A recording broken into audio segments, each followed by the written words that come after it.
What's up, people of the world? This is Klayton Albright, yours truly, and today I want to talk to you about, yes, you guessed it, Diablo 2, and what possible Dungeons and Dragons effects it could possibly have. But before I get to Diablo 2, which I totally promised in my first video, unfortunately I wasn't able to get to it. You know, in fact, I actually skipped this entire piece of paper. But that's okay, because I actually got in the middle of a house rules and I still need to finish what to do. But that's okay. That's okay. We'll get to Diablo 2, don't worry. It'll be the finale. So anyway, more on the house rules. Basically, this is a general rule when you're traveling anywhere within Dungeons and Dragons.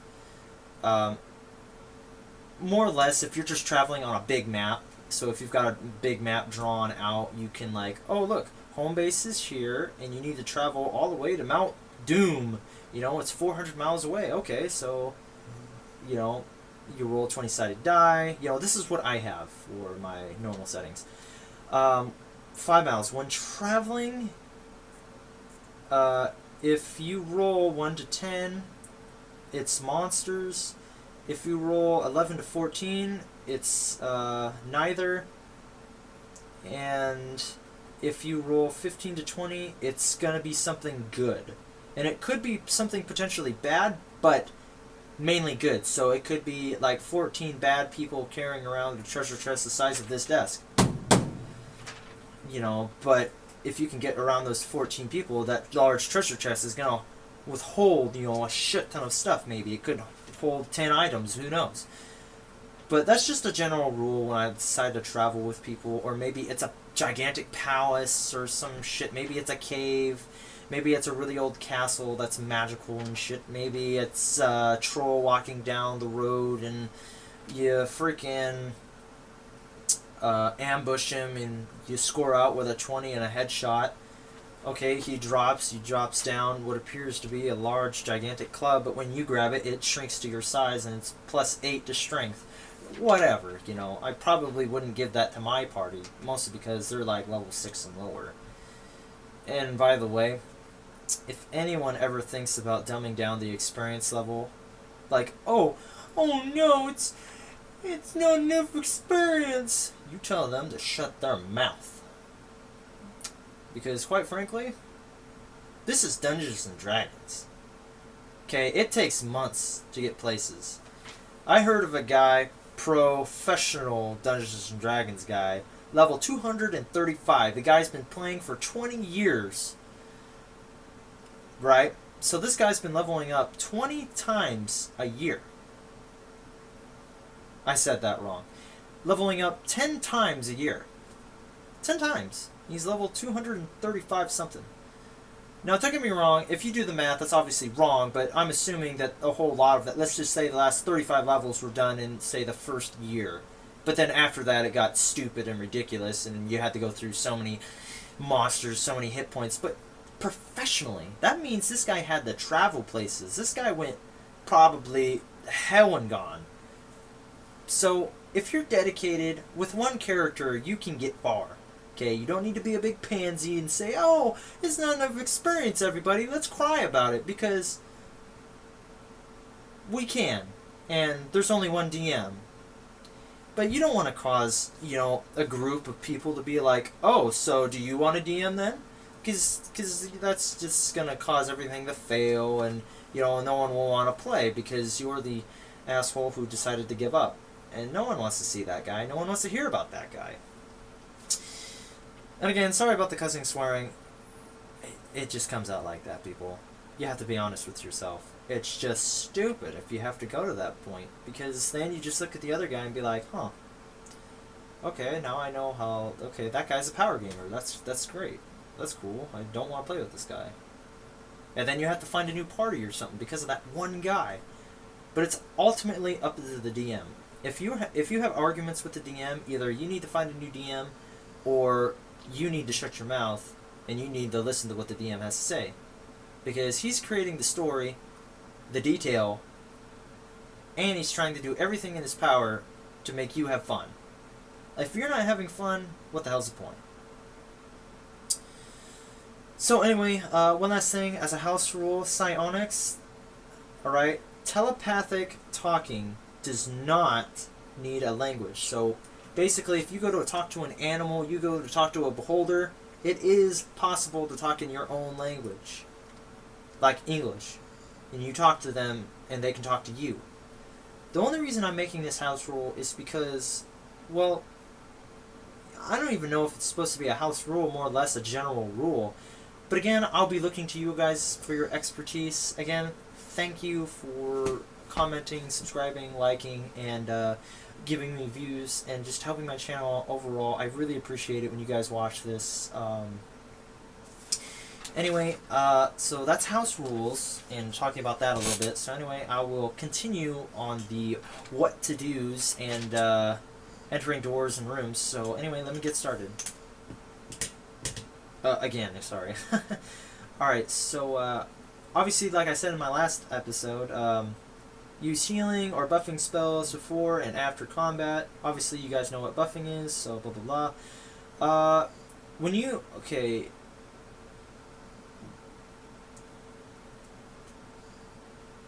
What can I see? Okay, so basically, as a dungeon master, you have to say to the player, well, you see a door that's made of bars, but it's solid stone, basically, and it's just got bars on the outsides of it, basically holding it all together like cement or concrete. Except it's not concrete, it's the medieval ages. It's just got bars running through it, so you can't smash it outright. You have to break the bars, or bend the bars, maybe, even. But even then, you're going to have to roll significantly high, especially if you have a level... Or, excuse me, level that isn't going to matter here. It's all about strength. That strength rule. And if you're a weakling, well, you won't be able to bend the bars or break the stone. You'll just have to magically open that door by using knock as the magic user. Right? So anyway, but again, don't touch the door handle. Okay? The most important part is that you listen before you even touch that door. You listen for the door. You listen about the door. You listen before you even touch the door. You even listen before you get before the door. Like, if you're standing in front of the door, don't even stand in front of the door. You listen like 10... No. You listen like 24 feet away, then 12 feet away, and then you get right up on that door and you listen. After 3 checks of listening, just to make sure, absolutely positively sure that there is nothing about that door that you can even hear, and talk about, well, it's a monster on the other side. Okay, well, you hear that there's lightning and screeching like women, but again, you don't know. So once you hear that, then you go to touch the door handle. And if not touching the door handle, then you should check for traps. Always check for traps. In fact, checking for traps is probably the first thing that you should have done. But that's okay, whatever. Between those 4 or 5 things, that's fine. After checking for traps, touch the door handle and wait and see. Are there more traps? Always check for traps. Every room, every surface, every square inch of a castle, place, anything. You check for traps. Check for traps should be second nature to you by the time you're done with your first dungeon. If not, you will probably most likely be dead and you'll be bitching and whining because you suck. And if that's true, then you probably shouldn't be complaining to me or your dungeon master. You should just probably quit. Just kidding. No, seriously. You should keep trying, and if you're not finding your dungeon master to be very helpful to you, watch more of me, learn more, do more, be proactive, look for dungeon master guides. If you want to call me the dungeon master, that's cool too, or call me El Diablo, like Prudy Pie likes to say all the time when you're playing The Last of Us. El Diablo. Yeah, that's pretty funny. But anyway, let's see. Number 7. When you open the room, ask the dungeon master, what do I see? What do I see, man? And then he'll describe the scene. You're in a room, or no, you open the door and you see this room is full of pus and ooze sloshing from door to door as the room is actually covered in water, knee deep. And again, it almost seems like this room's 75% full of ooze. Again, this is not something you probably want to step into. In fact, your best bet is probably throw lava, or no. Yeah, this isn't Minecraft. Your best bet is probably to throw a bucket of oil in there and then light that bitch on fire. And magically enchant a fan on the top of the door, fanning it out to the surface. And if you have to, make a magical fan enough times to have it go out. The magical fan will only reach 10 feet, so you'll have to make it for every 10 feet until it finally makes it out. Otherwise, you could possibly die and suffocate due to the ooze or whatever. But again, that's just an example, so don't take it from me. Anyway, number 9. Ooh, monsters. So, once you've established that there is either some type of creature, and analyze it, what will the dungeon master give you, and if he doesn't give you enough information, either attack it or do the best course of action depending on what it actually is.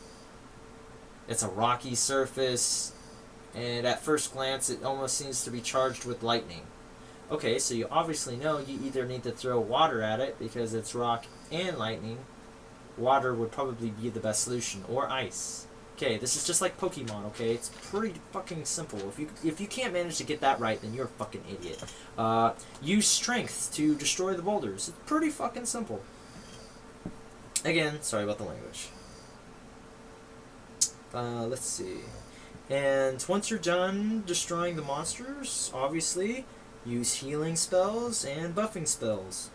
Just like the first thing you do before you enter the doorway. Alright, now when you're in the room, there should be a couple things that you should be doing. Basically, when you're inside the room and you've identified some sort of lever, you should have at least one person try it.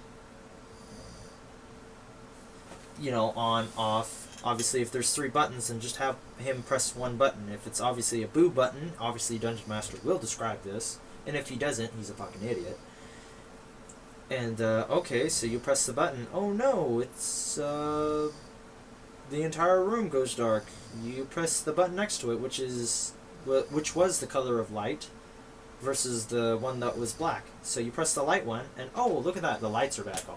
Okay, and the third one is red. Gee, I wonder what's going to happen here. Fire everywhere. The entire room is engulfed in flames. There's another one, it's blue. Oh no, the water's magically filled with water. And then there is a clear one. You press that one. Oh no, it's a prismatic sphere. Everyone's trapped inside. How do we get out? Nobody knows. Find out next time on Dragon Ball Z. But anyway, that's one of the many things that could possibly happen when pressing the lever. So, hence, be extremely careful when using the lever. Normally, it's a good thing, but always check for traps. Don't be an idiot. Basically, fight the monsters basically in the room, or be diplomatic. Again, that's the player's choice. The Dungeon Master can only react and role play. Alright, let's see here. Traps could be in the room still, so freaking make sure, yet again, traps, traps, traps. Look for traps. Look for a secret door if there is any. By all means, secret doors, very important. Hidden passageway, trap door, you know, all that bullshit. Okay, and then fight for loot. If not fight for it, then roll for loot.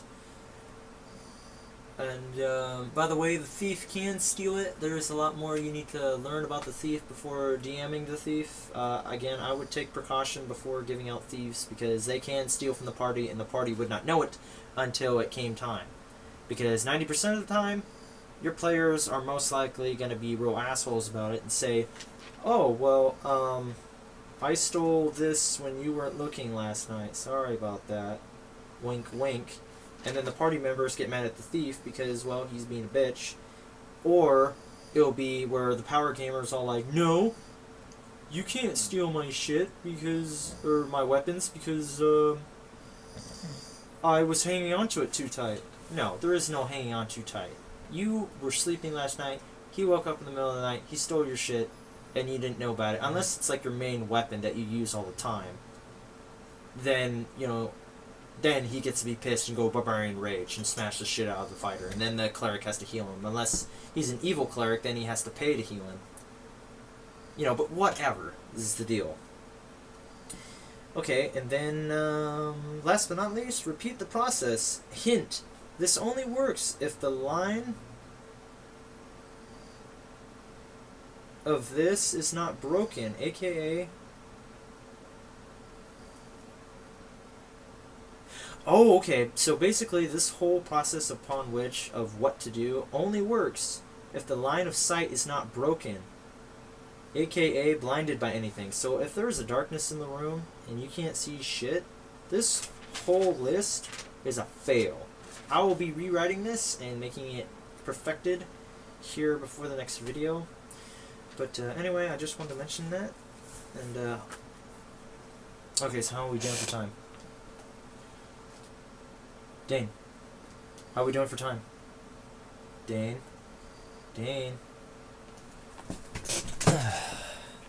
I can't do this without you, man. Okay, so we got 4 minutes. Could you pause that? Yeah.